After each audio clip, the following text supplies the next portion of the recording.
Kur vēl, ja ne mežā? Mežs taču mūsu mājas ir.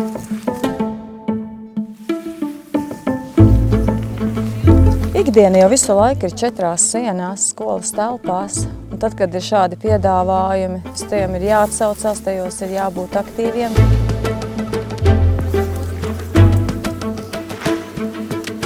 Šodien mēs esam pie Ložmetēja kalna. Šodien mēs sajūtam visu ar savām maņām, ejam mežā. Mums tas mežs ir jāpazīst ne tikai dienā un labos laika apstākļos, bet arī tumsā, lai mēs varam būt stiprāki, gudrāki, drosmīgāki. Un caur skolotājiem mēs varam nodot to, ka ārā ir forši, ārā ir droši, ārā var ļoti daudz ko iemācīties un atgriezties pie tām saknēm, kas īstenībā mēs esam dabas bērni.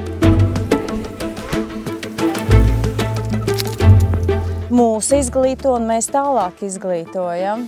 Mēs nododam savas zināšanas, savu pieredzi tiem jaunākajiem.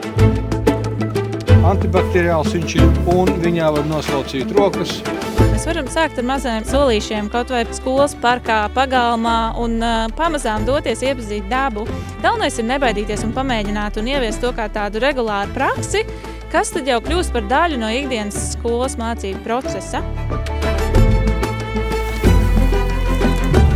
Īstās sajūtas rodas tad, kad tu dodies dabā, ārpus savas komforta zonas. Atnākot atpakaļ, tu saproti, ka tavs komforta zona sliedzās daudz tālāk. Tiekamies dabā!